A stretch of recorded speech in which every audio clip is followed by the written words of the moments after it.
ലിംഗയോനിയിൽ പ്രവേശിക്കാതെ തന്നെ ഗർഭിണിയാവാൻ പറ്റുമെന്ന് പറയുന്നേക്കുന്നുണ്ടല്ലോ. അങ്ങനെയും ചില കാര്യങ്ങൾ ഉണ്ട് എന്നുള്ളതാണ്. ചില ആൾക്കാർ വിചാരിക്കുന്നത് ബന്ധപ്പെട്ടാൽ മാത്രമാണ് പ്രഗ്നന്റ് ആവുന്നത് എന്നുള്ളതാണ്. അപ്പോൾ അങ്ങനെ ചില അബദ്ധങ്ങളിൽ ചെന്ന് പെടാനുള്ള സാധ്യതകൾ ഉണ്ട് എന്നുള്ളതാണ്. അങ്ങനെയുള്ള സാധ്യതകളാണ് നമ്മൾ ഇന്നത്തെ വീഡിയോയിലൂടെ പരിചയപ്പെടുത്താൻ പോകുന്ന ഒരു കാര്യം എന്നുള്ളത്.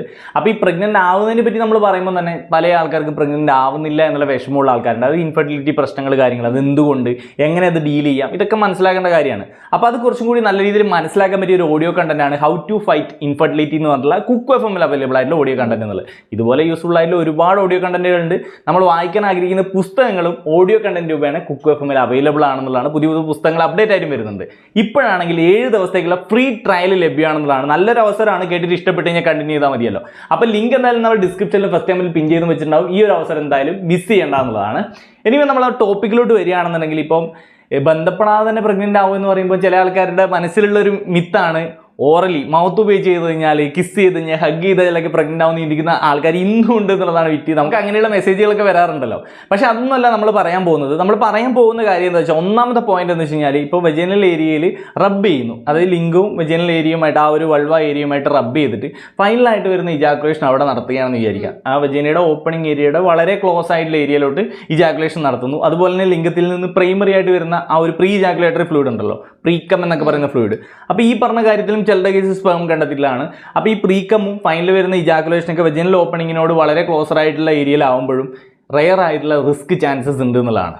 എന്തായാലും ആവുന്നുള്ളതല്ല, തിയറിറ്റിക്കലി അത് പോസിബിൾ ആണെന്നുള്ളതാണ് അതിൻ്റെ ഒരു വസ്തുത എന്നുള്ളത്. പല ആൾക്കാർ ഇതൊന്നും ചിന്തിക്കാതെ റബ്ബിങ് ആക്ടിവിറ്റി ചെയ്യുന്നു, അവിടെ ഇജാക്കുലേഷൻ ചെയ്യുന്നു, ഇങ്ങനെയുള്ള കാര്യങ്ങളൊക്കെ ചെയ്യുന്നുണ്ടെന്നുള്ളതാണ്. അപ്പോൾ നിങ്ങൾ തീർച്ചയായിട്ടും ശ്രദ്ധിക്കേണ്ടുന്ന ഒരു കാര്യമാണ്. നിങ്ങൾ ഒരു തരത്തിലും പ്രഗ്നൻസി ചിന്തിക്കുന്നില്ലെങ്കിൽ ഇത്തരം സിറ്റുവേഷൻസുകളും അവോയ്ഡ് ചെയ്യേണ്ടത് മസ്റ്റാണ്. കൃത്യമായ പ്രൊട്ടക്ഷൻസ് ഉപയോഗിക്കേണ്ടത് വളരെ അനിവാര്യമായിട്ടുള്ള കാര്യമാണ്. ഓക്കെ, ഇനി രണ്ടാമത്തെ കാര്യം എന്ന് വെച്ച് കഴിഞ്ഞാൽ, ചില ആൾക്കാർ മ്യൂച്വൽ ആയിട്ടുള്ള മാസ്റ്റർബേഷൻസ് കാര്യങ്ങളൊക്കെ ചെയ്യുമല്ലോ. അപ്പോൾ ആ ഒരു private area, genital area stimulate ചെയ്യുന്നു, മ്യൂച്വലായിട്ട് സ്റ്റിമുലേറ്റ് ചെയ്യുന്നു, ഫൈനലായിട്ട് ഐജാക്കുലേഷൻ സംഭവിക്കുന്നു, ആണിൻ്റെ സ്കലനം സംഭവിക്കുകയാണ്. അപ്പോൾ ഈ സ്കലനം സംഭവിച്ചു വന്ന് ശുക്ലം കയ്യിലായിട്ടുണ്ട്, ഉടനെ തന്നെ ഒരു ഫിംഗറിങ് ആക്ടിവിറ്റി ചെയ്യുന്നു. അങ്ങനെയും പ്രഗ്നൻ്റ് ആവാനുള്ള റിസ്ക് ചാൻസസ് ഉണ്ട് എന്നുള്ളതാണ്. അപ്പോൾ ആ ലൈവായിട്ടുള്ള പിന്നെ സ്പേം അതിലുണ്ട് എന്നുണ്ടെങ്കിൽ തീർച്ചയായിട്ടും ചാൻസസ് ഉണ്ട്. നേരെ പിടിച്ച് കയ്യിലായി ആ സ്പേമൊക്കെ കുറേ ഡ്രൈ ആയി, ശുക്ലമൊക്കെ ഡ്രൈ ആയതിനു ശേഷം അതിൽ സ്പേമൊക്കെ ചത്തുപോയിട്ടുണ്ടാവും. അതിനുശേഷം ചെയ്താലൊന്നും സാധ്യതയില്ല. പക്ഷേ ഉടനെ തന്നെ കയ്യിലായ ഉടനെ തന്നെ ചെയ്യുകയാണെന്നുണ്ടെങ്കിൽ അവിടെയും റിസ്ക് ചാൻസസ് ഉണ്ട് എന്നുള്ളതാണ് നമ്മൾ മനസ്സിലാക്കേണ്ട കാര്യം. പല ആൾക്കാരും ഇതൊന്നും ചിന്തിക്കാതെ ഇങ്ങനെയുള്ള അബദ്ധങ്ങൾ ചെയ്യുന്നുണ്ട്. അപ്പോൾ കേവലം ബന്ധപ്പെട്ടാൽ മാത്രമല്ല, ഇങ്ങനെയുള്ള രീതികളിലും പ്രഗ്നൻ്റ് ആവാനുള്ള ചാൻസസ് ഉണ്ട് എന്നുള്ളതാണ് നിങ്ങൾ മനസ്സിലാക്കേണ്ട കാര്യം. അപ്പോൾ ഒരു തരത്തിലും പ്രഗ്നൻസി പ്ലാൻ ചെയ്യാത്ത ആൾക്കാർ എന്ത് ചെയ്യണം?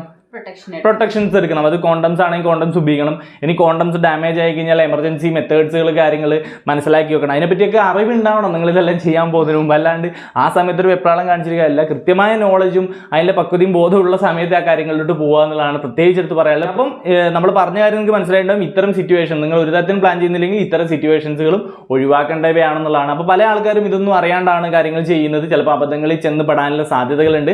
അപ്പോൾ ഈ ഒരു ഇൻഫർമേഷൻ മാക്സിമം നിങ്ങൾ കൂട്ടുകാരിലേക്ക് അയച്ചു കൊടുത്ത് ഭാവിയിലോട്ട് വേണ്ടിയിട്ട് എന്തായാലും സേവ് ചെയ്തൊക്കെ വെച്ചേക്കുക. കൂടുതൽ ഇൻഫോർമേറ്റീവ് വീഡിയോസിനായി ഫോളോ ചെയ്തൊക്കെ മറക്കണ്ട. മറ്റു വീഡിയോ കാണാം. Bye guys.